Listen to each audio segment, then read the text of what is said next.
agora mudando um pouco de processo, para a continuidade de negócios, né? A gente tem um requisito no roteiro que ele fala que o participante deve desenvolver, implantar e testar um plano de continuidade de negócios anualmente, pensando sempre num cenário de disponibilidade total do site principal. Tá? Quando a gente pensa em situação irregular, a principal situação que a gente identifica é na parte de testes. Não que a corretora não teste, mas quando ela mostra as evidências para a auditoria, as evidências não são suficientes para mostrar que ela realmente testou em ambiente de contingência. Esse é o principal apontamento. Então, a gente recebe algumas evidências, elas não são suficientes para provar assim, tá ok, mas o que diferencia essa evidência do site de produção do site de contingência? Então, fica no impasse que aquela evidência não é suficiente para realmente concluir que foi feita em ambiente de contingência.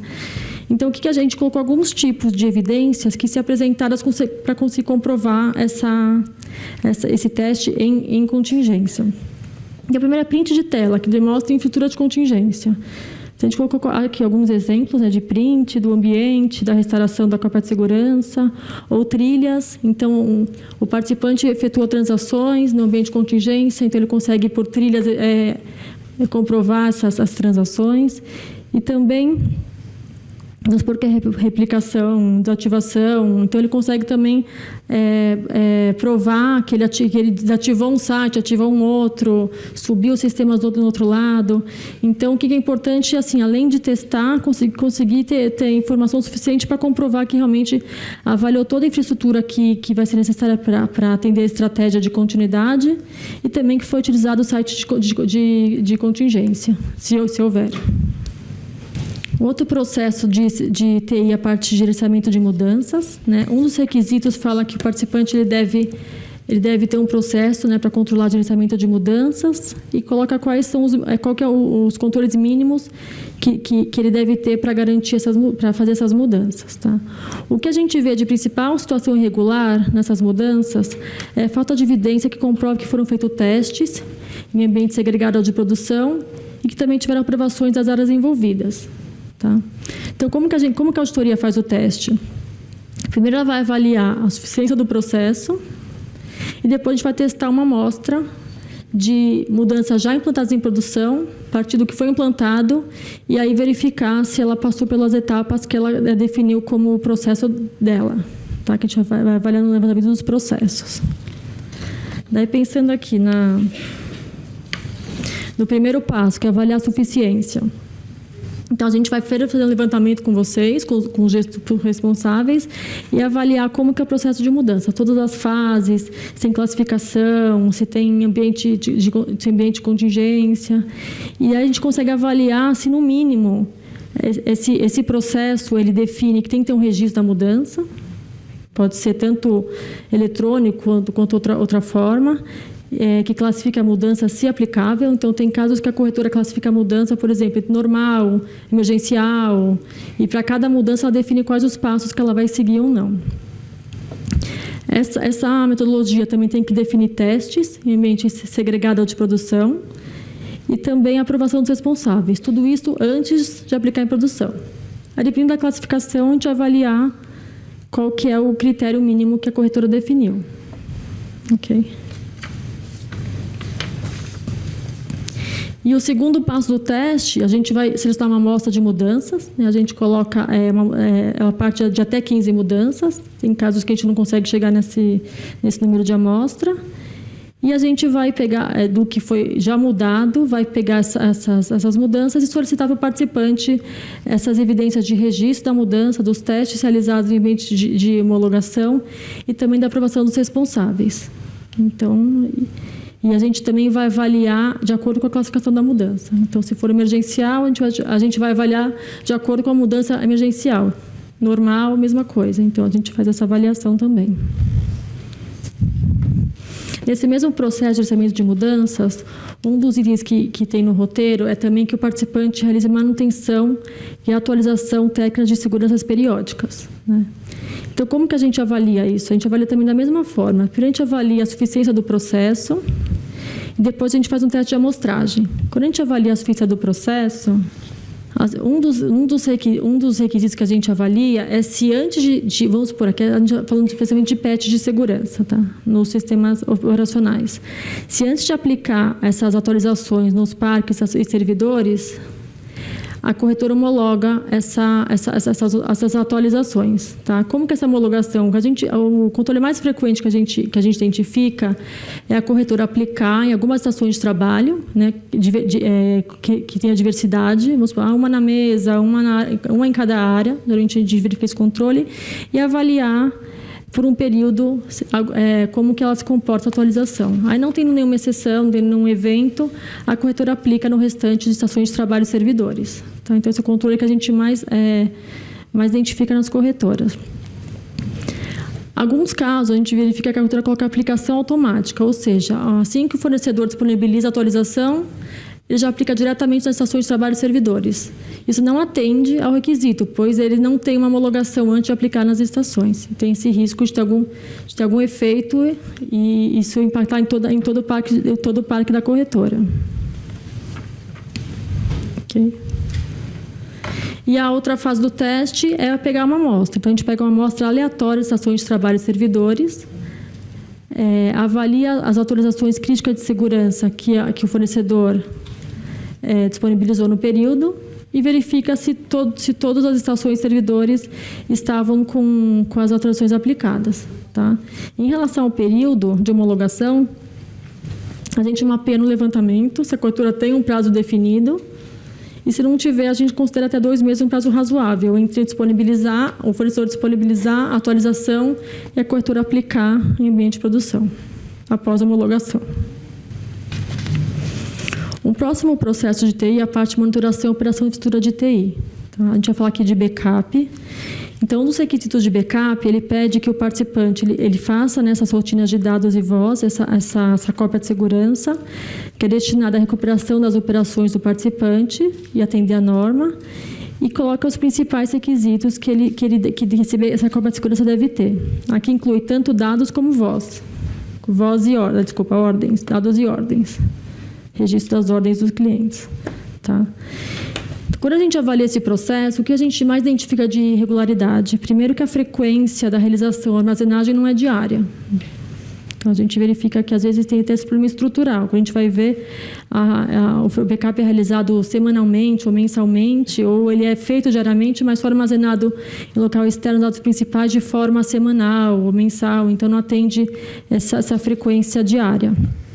Ou a gente pega uma amostra e avalia por um período que alguns dias não teve o backup, né, pelo log não teve backup, não teve nenhum registro de por que não teve backup, de tratamento, de erro, nenhuma solução. Então, realmente, alguns gaps do período, que não teve backup nem tratamento para isso. Tá, então, como que a auditoria avalia todo esse processo? Primeiro, a gente avalia a suficiência do processo. Tá? Então, a gente faz um levantamento, né, todo o processo e verifica esses itens de 1 a 7. E nesse mesmo molde, a gente pega uma amostra de 15 dias do backup, dessas cópias de segurança, e avalia. A frequência do backup é diária? Né? Então, assim, backup pode ser tanto feito por mídias ou replicação. O importante é sempre ser feita uma cópia de segurança em um local externo aos dados principais. Então, e o escopo do backup, ele está completo? Ele engloba todos os dados daquela tabela que a gente mostrou anteriormente. Então, todos os dados, a base de cadastro, a base de ordens, de ofertas, então, assim, de PLD. Então, assim, ele engloba todo o escopo de sistemas que a gente já informou anteriormente. E também para ordens também, ele engloba todos os sistemas de mensageria, ele engloba as ordens recebidas por voz. Então, a gente vai verificar o escopo, se o backup está completo. Outro passo que a gente vai avaliar é a monitoração do processamento.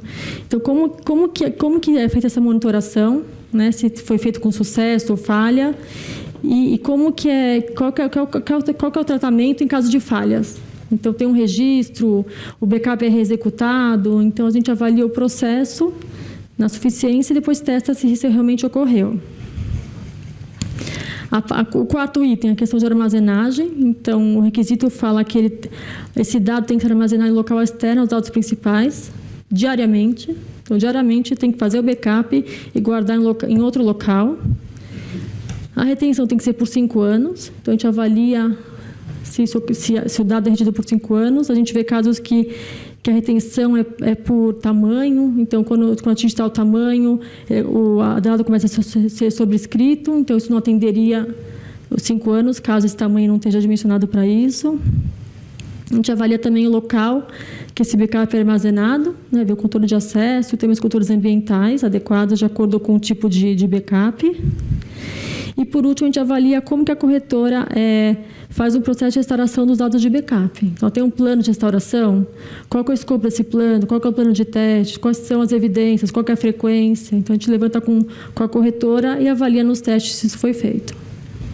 Aqui é uma notícia boa, porque assim, a gente identificou nesse plano de trabalho de 2017 um participante que implantou uma ferramenta para gravar ordens recebidas por WhatsApp, e pelos testes a gente não identificou exceção em relação à integridade dos registros.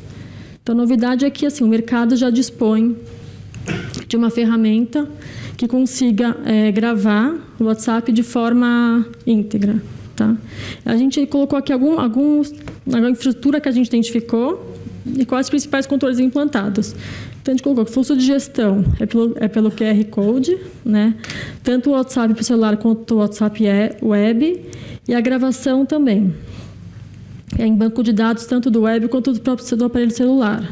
Tá? Nesse modelo, o que a gente identificou? Que alguns controles para garantir isso. Por exemplo, se o QR Code for desabilitado, a corretora implantou um alerta. Então, cada vez que alguém desabilitasse um QR Code, ele gerava um alerta para a corretora. Tinha o monitoramento da disponibilidade do serviço da mensageria, do servidor de mensageria. O RPA, vamos supor, essa ferramenta que a gente avaliou, ela não gravava áudio, vídeo e imagem, mas também o RPA da corretora não aceitava esse tipo de ordem, de WhatsApp por áudio, vídeo e imagem. Tá? A restrição de acesso à ferramenta era restrita a quem deveria ter esse acesso, e também tinha trilhas de auditoria habilitadas para avaliar esses acessos. Bom, e também tinha o controle de atualização do número do celular no cadastro dos clientes que usam esse canal. Então, em relação à propriedade do celular, para a auditoria independente, né, de quem que é o celular, se é da corretora, se é do colaborador, né, o que a gente avaliou são questões de integridade do registro, mas o que a gente não entrou no teste é avaliar outros riscos, por exemplo, o risco trabalhista. Não entrou na nossa avaliação de testes. Okay? E outra observação é que a gente não homologa ferramentas ou sistemas. A gente só está enfatizando que já existem ferramentas no mercado que conseguem gravar ordens recebidas por WhatsApp com integridade. Aqui um item que aparece bastante, quase em todos os relatórios dos participantes, é pontos que são oriundos de ferramentas, principalmente de negociação de terceiros. Né? Então, a corretora contrata um sistema de um vendor, e, por consequência, esses sistemas não estão em compliance com os requisitos, e o relatório da BCM, ele aparece esses apontamentos. Tá? Então, quais são os principais apontamentos? A parte de trilha de auditoria, então alguma insuficiência ou até ausência, senhas, parâmetros inferiores ao requisito mínimo, e também contratos que não tem algum SLA definido. Tá? Como que a gente atua nesses casos? A gente aponta, visto que também faz parte dos controles da corretora, então não é como não apontar. Mas em relação à classificação, como é o apontamento do mercado, que quem utiliza tem esse apontamento, essa nota é diluída para o mercado. Então, como todos que utilizam, ela tende a diluir. Outra que a gente pode falar ao longo desses anos, que assim, a gente aponta, a corretora cobra dos vendors. Né? Essa cobrança, a gente percebe que, apesar de não ser velocidade como a gente queria, ela está acontecendo. A gente percebe que os vendors estão, aos poucos, eles estão se adequando às normas. Okay? Em relação à avaliação da recorrência desse tipo de apontamento, porque a gente percebe que ele é recorrente devido aos prazos mais longos de remediação dos vendors. A gente tem consciência disso, então a gente avalia o relatório do participante de acordo com essa situação. Tá? Então, a gente sabe que a gente verifica a cobrança do participante e não vai ter uma ação de enforcement em cima disso, em cima do participante. Aqui a gente colocou um slide com a nova abordagem que a gente vai fazer em 2018. Tá? Então, assim, em relação às senhas, quando a gente for avaliar as senhas de sistemas internos, a gente vai incluir sistemas de gravação de ordens. Então, por exemplo, a gente falar de sistemas de gravação por voz, a gente vai avaliar quais os parâmetros de senhas para acessar esse gravador de voz, idem para a mensageria. Tá? Então, a gente vai incluir esse teste, né? A motivação é o requisito 133 do roteiro básico, que define as configurações de senha dos sistemas internos. E também vai incluir na parte de avaliação de acessos e segregação de funções, esses sistemas que a gente listou. Né? Então, é o sistema de gravação de ordens, também voz e mensageria. Então, a gente vai avaliar quem tem acesso a esses sistemas e os perfis de acessos. E tem o sistema RTC, SLF, LNR, BTB e nome. Tá? Então, são sistemas que tiveram alterações por conta do IPN ou sistemas que ganharam importância nesses últimos tempos. Tá? A motivação é o requisito 139, que define as diretrizes mínimas para a administração dos acessos. A gente pifou de vez. Não, foi, Rana. Agora a gente vai falar um pouco sobre o relatório de controles internos. Né? Então, a gente tem um requisito, já hoje, que o diretor de controles internos deve emitir semestralmente um relatório de avaliação dos controles internos, né? E ele define quais itens que esse relatório deve registrar, tá? Então, quando a gente faz exames efetuados, o relatório deve ser bem específico e falar assim, o que está sendo avaliado. Então, qual é o escopo, qual a cobertura, período avaliado. Então, a gente até colocou um exemplo aqui, vamos supor, vou testar trilha de auditoria. Quais sistemas eu estou testando? Quais trilhas? Então, assim, esse relatório tem que trazer mais informação do que realmente está sendo testado. Também os resultados e conclusões dos exames efetuados. Então, assim, eu testei primeiro detalhei o que eu testei. O segundo, e aí, qual que foi o resultado? Tive alguma exceção? Então, detalhar essa exceção. Tá? As recomendações. Então, identifiquei uma exceção. Então, qual que vai ser meu plano de ação? Então, esse relatório também deve detalhar esse plano de ação, né, o responsável, o prazo de implantação e também um acompanhamento dessas implantações. Então, por exemplo, teve uma mudança do plano de ação, postergou, ou ainda está em andamento. Então, esse relatório deve registrar esse andamento do plano de ação. Tá? Então, quando a gente avalia esse relatório, a gente avalia assim, se esse relatório atingiu o público-alvo. Né, que pelo requisito, ele tem que chegar até os órgãos de administração do participante. Então, assim, esse relatório realmente, com esse escopo que eu acabei de definir, ele chegou nesse público? Ele aborda todos os itens previstos no 118, item 118 do roteiro básico, ele define o escopo mínimo desse relatório. Então, segurança de informações, a parte de ordens, PLD, suitability, então ele define todos os itens que devem ser avaliados no relatório. Aqui a gente tem um exemplo que eu acabei de falar da parte de trilhas. Então, quais sistemas eu testei, quais transações, qual o resultado. E também os pontos críticos. Então, tem algum ponto crítico que foi identificado no relatório de auditoria da BCM ou de terceiros, é importante também registrar nesse relatório. Bom, mais recentemente, nós iniciamos uma análise das respostas dos participantes ao relatório de auditoria. Então, após a emissão do relatório de auditoria, o participante ele tem um mês para responder aquele relatório. Então, em relação a cada um dos apontamentos, nós pedimos uma manifestação formal desse participante. Esse prazo ele é prorrogável, né, por mais um mês. E aí, aqui o nosso ponto de atenção são os elementos mínimos que esperamos nessa resposta do participante. Então, aqui a nossa expectativa é que na resposta, para cada um dos pontos de auditoria, exista uma providência tomada. Então, essa providência ela seria a correção daquela exceção, daquele apontamento, e, quando for aplicável, uma descrição de plano de ação. Então, o que esse plano de ação ele tem que conter? Ele tem que conter uma descrição detalhada, né, da ação que vai ser tomada pelo participante para regularizar esse apontamento. Então, também, o que nós solicitamos é a indicação do responsável e do prazo de conclusão daquele plano de ação. Então, esse é o primeiro elemento que nós analisamos.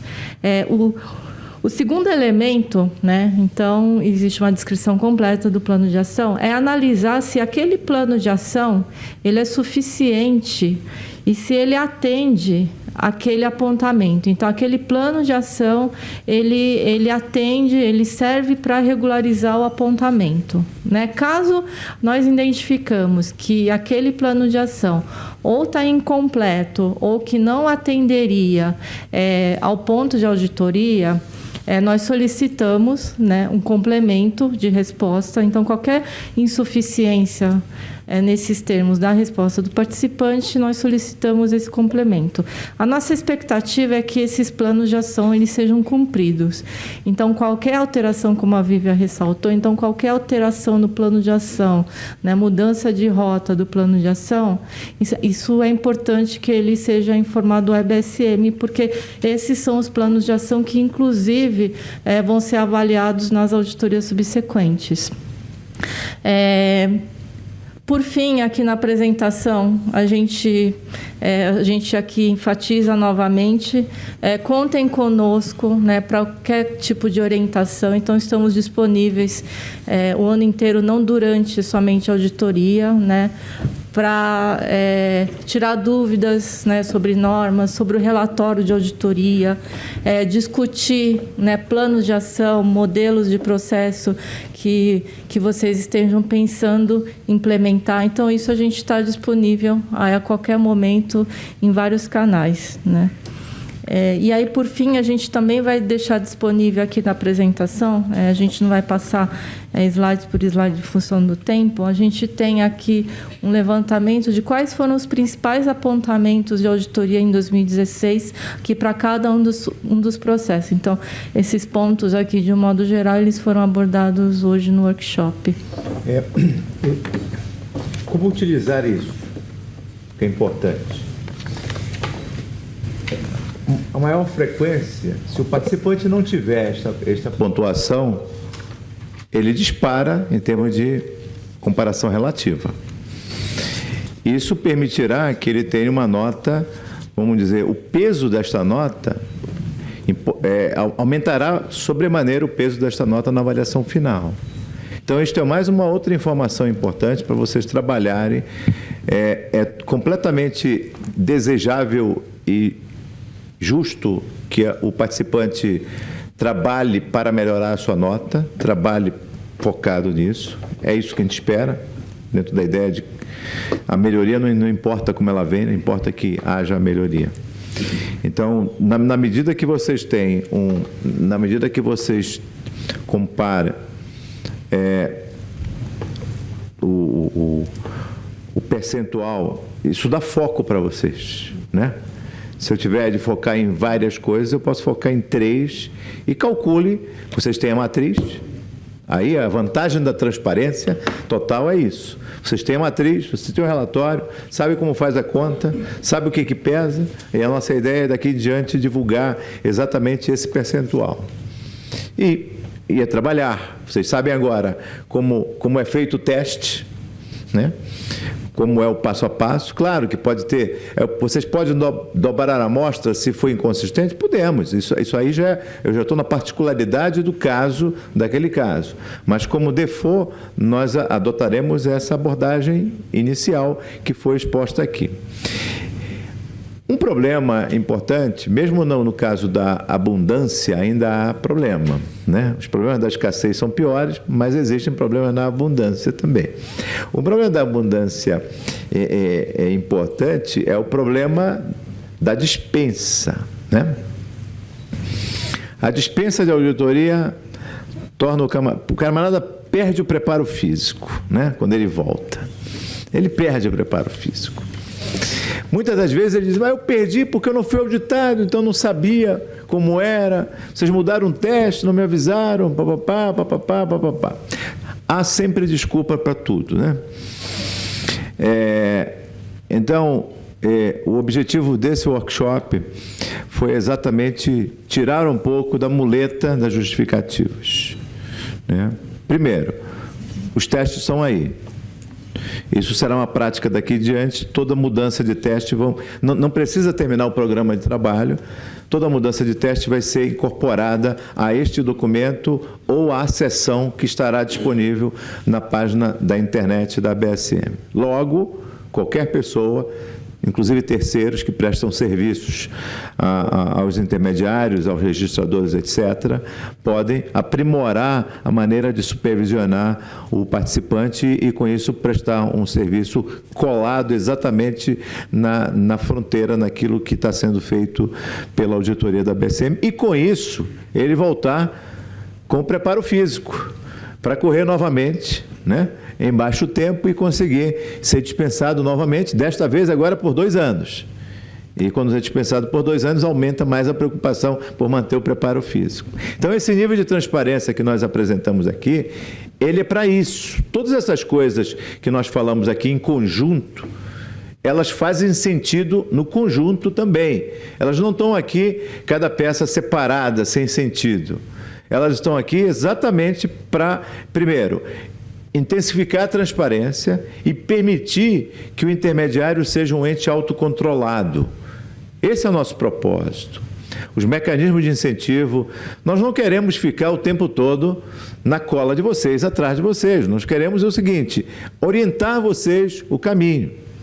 Orientar, treinar, compartilhar, apoiar vocês. E aí, essa premissa que está aqui. Estou aqui até me esticando um pouco para a gente entrar na sessão de perguntas que vem em seguida. Então, por exemplo, uma coisa que nós já percebemos é que os participantes não sabem analisar a monitoração de PLD. Nós estamos percebendo isso agora. Com o compartilhamento dos indicadores e a entrada no conteúdo da análise, nós não vamos dizer que a análise não pode, é A e deveria ser B. Não entraremos nisso, isso não é nossa competência. Mas não pode dizer que eu analisei jaca e o negócio lá dentro é manga. Não pode. Não pode uma análise de Money Pass, o indicador é de Money Pass, e se diz lá dentro que aquilo era compatível com a capacidade patrimonial do cliente. Existe uma análise, é verdade, está registrado, né? Então ele sabe, ele tem uma área de análise, foi feita a análise, foi registrada a análise, mas a análise é impertinente, né? Isso ocorre. E é importante que vocês, como áreas de controle, supervisão, PLD, tem N áreas aqui, conheço alguns e sei das áreas que estão vinculados, se atentem a isso. Este será o foco também em 2018. Vamos para as perguntas. Ok. Bom. Fiquem à vontade também na plateia para fazer as perguntas. Vamos começar ali com a pergunta. Boa tarde. Boa tarde. Wagner da Renascença. Se eu não me engano, dentro do escopo dos sistemas de TI, eu vi ali o CETIP nome, é isso mesmo? Sim. Uhum. Deixa. Sim, no caso que for... logo no início, a Hanna falou das possibilidades de integração da auditoria, de reduzir o custo de observância. Então, se existir uma instituição que ela é intermediária e também registradora, nós colocaremos esse sistema no escopo. Tá, mas a minha dúvida especificamente é até que ponto um mercado vai interferir no escopo da auditoria do outro mercado. Por exemplo, PLD, se vai analisar PLD para CETIP e para BMF Bovespa. Se vai ter cadastro para CETIP, BMF Bovespa, e por que tem TI para CETIP e talvez não tenha PLD para CETIP?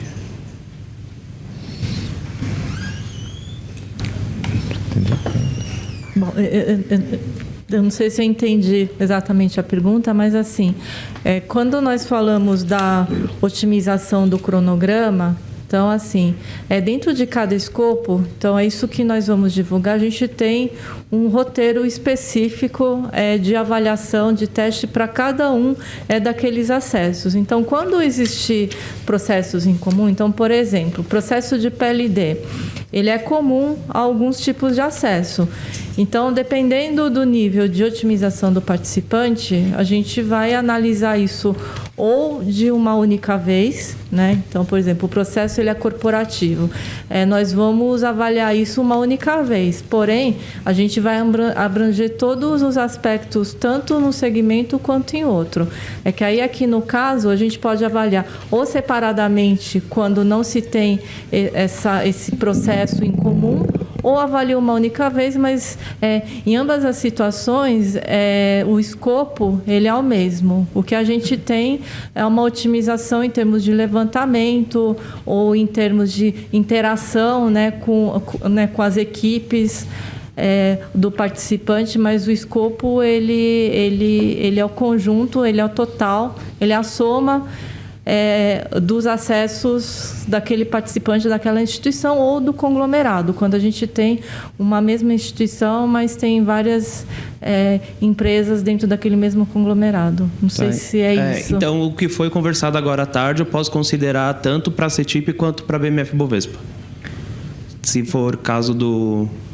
Alguns itens ainda não são aplicáveis ao segmento de balcão. Então, por exemplo, quando eu falei de certificação, hoje o requisito de certificação ele somente é aplicável para o segmento de bolsa. Então, logo, essa avaliação não vai existir no segmento de balcão. Agora, custódia, por exemplo, eu posso tanto ter uma custódia no segmento de bolsa, então uma custódia de ações e tal, quanto eu posso ter, por exemplo, uma custódia, uma guarda física de algum ativo cartular, caso aquele mesmo participante ele tenha esse acesso de registro no segmento balcão. Então, isso a gente vai aplicar conforme a aplicabilidade ou não, né? Se existe ou não requisito normativo para aquele segmento. Só uma dúvida com relação Marley, uma dúvida com relação à certificação. Se o compliance, por exemplo, se tiver uma instituição que não seja corretora, um banco, também tem que ter a certificação? Somente no caso em que seja uma área corporativa e que faça, por exemplo, a parte de PLD para o mercado de capitais. Tá, por exemplo, custódia de lastro, algum serviço que esteja no escopo, ele teria que fazer a certificação também. Muito obrigada. Nada. Uma pergunta sobre DMA2, vendors de DMA2. Teve aí no início da apresentação falando sobre a exigência dos planos de ação, cumprimento dos prazos, e aí o participante às vezes fica nas mãos desses vendors de DMA2. Existe algum plano também de impor diretamente algum tipo de supervisão a esses vendors que não seja através do participante?